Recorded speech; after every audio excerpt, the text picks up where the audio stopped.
Europe 1. Journal de 7 heures présenté par Victor Pourchet. Bonjour Victor. Bonjour Lionel et bonjour à tous. Le calcul est simple ce matin, plus 10% sur la facture qui font 150 € de plus par an en moyenne. Les tarifs réglementés de l'électricité augmentent à compter d'aujourd'hui. En cause, la fin progressive du bouclier tarifaire. Alors pour compenser cette hausse, la solution peut-être aller la chercher en Allemagne. Nos voisins qui s'arrachent les panneaux solaires de balcons, les ventes multipliées par 3 en un an pour ces installations qui permettent d'alimenter une machine à laver ou un frigo. Le reportage européen de Tatiana Geselman. Depuis un an, le téléphone de Matthias Schwartz n'arrête plus de sonner. Cet électricien de Lichtenau reçoit une demi-douzaine de clients par jour en quête de panneaux solaires de balcon. Il suffit de brancher le module dans une prise pour que l'énergie solaire soit injectée dans le réseau électrique de mon appartement. Les panneaux permettent de couvrir jusqu'à 15% de la consommation d'un ménage, soit 200 € par an. Mais depuis la crise énergétique, la demande est telle que les prix grimpent en flèche. Aujourd'hui, il coûte entre 800 et 1000 €. Rolf Behringer aussi est électricien et pour minimiser les coûts d'achat, il propose de recycler d'anciens panneaux solaires. Les modules ont en moyenne plus de 20 ans, mais ils sont encore efficaces à 80 voire 90%. Une aubaine pour Stéphane qui n'a dû dépenser que 150 € pour assister à l'atelier. Ma facture d'électricité a augmenté de plus de 600 € en un an. Donc ça m'a motivé à trouver de nouvelles solutions pour économiser l'énergie. Et si l'essai s'avère concluant, il compte bien acheter 2 modules supplémentaires pour couvrir les 7 mètres de rambarde de son balcon. Le reportage de Tatiana Geselman pour Europe 1. La hausse des prix de l'électricité qui n'est pas la seule nouveauté en ce 1er août, c'est aussi la fin de l'impression automatique du ticket de caisse. Il vous faudra désormais le demander explicitement pour l'obtenir en papier ou en numérique. Objectif de la mesure, réduire le gaspillage de papier. D'autres changements aussi, on fait le point avec vous, Hugues de Tournemire. Qu'est-il prévu aujourd'hui ? Eh bien, peu de changements en ce 1er août. Le taux du livret d'épargne populaire passe de 6,1 à 6% et verra son plafond rehaussé à 10 000 € le 1er octobre contre 7 700 € aujourd'hui. Du côté du livret A, pas de modification. Le taux est maintenu à 3%. Le versement de l'allocation de rentrée scolaire débutera également ce mardi à Mayotte et à La Réunion. Pour la métropole et les autres territoires ultramarins, il faudra attendre jusqu'au 16 août pour toucher l'allocation, revalorisée de 1,6% cette année. 3 millions de foyers sont concernés.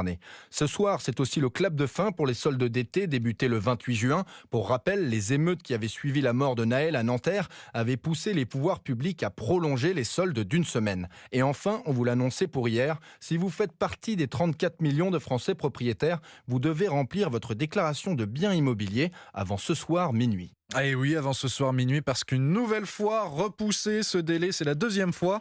Le mois dernier, c'était parce que les utilisateurs avaient les plus grandes difficultés à se servir de la nouvelle plateforme en ligne. Hier, c'est un afflux massif de connexions qui a fait bugger le site du gouvernement. Europe 1, 7h03, la suite de votre journal. Victor Pourchet, Lionel Gougelot. C'est l'information de la matinée à l'étranger. Moscou, à nouveau visé par des attaques de drones. Sébastien Le Belgique, bonjour. Oui, bonjour. Plusieurs engins interceptés, expliquent les autorités russes, mais l'un d'eux a bien touché une tour de la capitale. Oui, c'est même la deuxième fois qu'un drone frappe ce gratte-ciel du quartier des affaires de Moscou. Cette fois, au 21e étage, toutes les vitres ont été brisées sur une surface de 150 mètres carrés, selon les premiers témoignages. Les services d'urgence sont sur place. Aucune information sur d'éventuelles victimes. Plusieurs drones ont été également interceptés cette nuit au-dessus de la capitale russe. On apprend également ce matin que l'aéroport international de Moscou a été temporairement fermé avant de retrouver son activité normale, alors que les attaques contre Moscou et ses environs se sont multipliées ces derniers mois, avec, on s'en souvient, une spectaculaire attaque contre le Kremlin. C'était en mai dernier.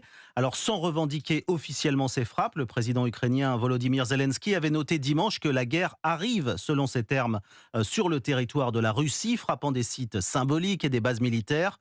Des ripostes, en fait, à la guerre en Ukraine qui ne connaît pas de répit, puisqu'à nouveau, une frappe russe a détruit lundi un immeuble d'habitation en Ukraine, faisant 6 morts et au moins 75 blessés. Sébastien Le Belgique pour Europe 1. Merci Sébastien.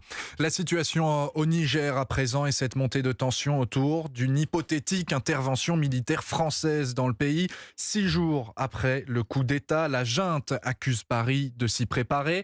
Les États voisins, Burkina Faso et Mali, également contrôlés par des militaires, préviennent cette nuit qu'une telle action serait considérée comme une déclaration de guerre. Paris, de son côté, a démenti. Oui, mais l'Élysée continue d'affirmer qu'elle répliquera à toute atteinte contre ses ressortissants et ses intérêts au Niger, intérêts parmi lesquels figurent les installations du groupe Orano. Présent depuis près de 50 ans dans le pays, l'ex-Areva est partenaire de 3 mines d'uranium. Un processus pour diversifier son approvisionnement est même en cours depuis plusieurs années.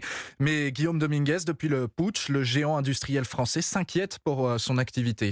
Oui, le groupe a d'ailleurs ouvert une cellule de crise dès l'annonce du coup d'État. Orano possède 3 mines d'uranium dans le nord du pays, dont celle d'Arlit, toujours en cours d'exploitation. Dans un récent communiqué, le groupe fait état d'une situation normale sur le site. Les ressortissants français ont été mis en télétravail, mais l'instabilité politique du pays expose les sites miniers à un double risque sécuritaire pour Michel Galli, géopolitologue spécialiste de l'Afrique subsaharienne. Pour le moment, il y a 300 soldats nigériens qui sécurisent la mine d'Arlit. Ils pourraient être retirés ou effectivement prendre le contrôle de la mine. Et l'autre risque, c'est une réactivation des attaques djihadistes. L'autre risque aujourd'hui, c'est que les putschistes cherchent à nationaliser les sites miniers pour pouvoir les exploiter. Pas sûr que le Niger immédiatement en ait les capacités, sauf à penser que d'autres acteurs extérieurs interviendraient, la Russie par exemple, qui serait sans doute très intéressée par une nouvelle source d'approvisionnement en uranium. L'uranium issu des mines du Niger représente près de 20% des importations françaises. Les explications de Guillaume Dominguez pour Europe 1. En bref, à l'étranger, la crise politique au Sénégal et ces 2 personnes tuées hier lors de manifestations. Ces manifestations qui suivaient l'inculpation et le placement en détention de l'opposant Ousmane Sonko, candidat à la présidentielle de 2024. Principal opposant au président Macky Sall, condamné et écroué pour divers crimes, dont l'appel à l'insurrection, appel qui, selon les autorités, ont provoqué des tueries justifiant la dissolution de son parti. Et puis, au moins 11 morts et 27 disparus. Le nouveau bilan ce matin des pluies torrentielles qui se sont abattues sur Pékin et ses environs depuis samedi. Un bilan communiqué par la télévision publique chinoise. En 40 heures seulement, la capitale chinoise a vu tomber l'équivalent des précipitations moyennes de tout un mois de juillet. Europe 1, 7h07. On vous plonge ce matin dans les secrets du fort de Brégançon. Ce fameux lieu de villégiature des présidents français où se trouve depuis samedi Emmanuel Macron et sa femme Brigitte. Le chef de l'État en vacances dans le Var, mais Maï-Hélène Trémollet, pour qu'il reste tout de même en permanence à sa tâche, le fort est totalement équipé. Oui, l'objectif, c'est que le chef de l'État demeure toujours joignable et disponible en cas de nécessité ou de crise. Le fort de Brégançon devient donc au mois d'août une sorte d'Élysée-sur-Mer. De sa propriété dans le Var, le président dispose en effet de tous les outils nécessaires pour travailler, passer des appels internationaux via des lignes sécurisées, participer aux réunions importantes en visioconférence. Il s'agit aussi traditionnellement d'un lieu diplomatique où les présidents de la Ve République ont accueilli diverses personnalités politiques. Emmanuel Macron y avait ainsi reçu Theresa May en 2018, Vladimir Poutine en 2019 ou encore la chancelière allemande Angela Merkel en 2020.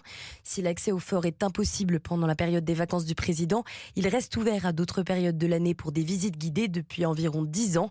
Une décision de François Hollande conservée par Emmanuel Macron, le chef de l'État qui souhaite par ce biais donner à la bâtisse un caractère officiel et refuse de montrer, même en vacances, l'image d'un président déconnecté des problèmes des Français. Maï-Hélène Trémollet pour Europe 1. Près d'1 million de catholiques, dont 40 000 Français, bientôt à Lisbonne. Coup d'envoi aujourd'hui des Journées mondiales de la jeunesse. Une semaine de foi et de fête jusqu'à dimanche. Dimanche est la messe finale célébrée par le pape François. D'ailleurs, on en reparlera tout à l'heure à 7h40 avec notre invitée Sophie de Jarias, elle est secrétaire générale adjointe et porte-parole de la Conférence des évêques de France. Le sport maintenant et la saga Kylian Mbappé qui entre dans un nouveau chapitre. C'est officiel, la star du Paris Saint-Germain n'a pas activé la clause dans son contrat, celle pour prolonger d'1 année supplémentaire son aventure au Paris Saint-Germain. Le meilleur buteur de l'histoire du club avait jusqu'à minuit pour le faire. Mais sans surprise, comme il l'avait fait savoir au club par courrier mi-juin, Mbappé est resté muet. Et ce, malgré les pressions de son président, Cédric Chasseur. Nous, on veut que Kylian reste, mais le besoin de signer un nouveau contrat. Il y a tout juste un mois, le président du PSG, Nasser Al-Khelaifi, avait fait passer au monde entier un message clair. On ne veut pas léser quelqu'un, le meilleur joueur au monde, partie gratuite, c'est impossible. Des jours, des semaines sont passés, mais force est de constater que le dossier Mbappé est pour l'heure dans une impasse. Le joueur n'a pas prolongé et semble se satisfaire de sa situation, signant tout sourire des autographes à la sortie du centre d'entraînement à Poissy, loin du groupe qui prépare la reprise au Japon. Mais pour l'attaquant, l'objectif n'a pas changé. Il veut honorer son contrat jusqu'en juin 2024, une position qu'il avait déjà affirmée fin mai lors des trophées UNFP. J'ai mon contrat, je suis très content. J'ai dit que je serai là l'année prochaine et j'espère qu'on fera une grande année. Sauf que Paris semble prêt à ne pas faire jouer sa star cette saison s'il rechigne à prolonger. La décision de Nasser Al-Khelaifi n'a pas changé non plus sur ce point. Chacun campe sur ses positions. Jusqu'à quand? Réponse sans doute d'ici le 1er septembre, date de fermeture du mercato. Cédric Chasseur pour Europe 1. Toujours en football, le FC Sochaux, club pionnier du foot professionnel en France, retient son souffle. Le comité national olympique français doit rendre aujourd'hui son avis sur sa potentielle relégation de la Ligue 2 au national, qui serait synonyme de dépôt de bilan pour le club. En cause, ses gros problèmes financiers. Le nouveau propriétaire du club, Romain Peugeot, arrière-petit-fils du fondateur, a présenté hier un nouveau dossier économique au CNOSF. Et puis en basket, c'est gagné pour les Bleus qui ont écrasé la Tunisie. Tenez-vous bien, 93-36. C'est ce qui s'appelle un score sans appel. J'allais dire une humiliation, mais on va pas être trop sévère avec nos amis tunisiens. L'équipe française entame en tout cas idéalement sa préparation à la Coupe du Monde organisée en Indonésie, au Japon et aux Philippines. Ce sera du 25 août au 10 septembre. Merci Victor Pourchet. À tout à l'heure pour le journal de 8h.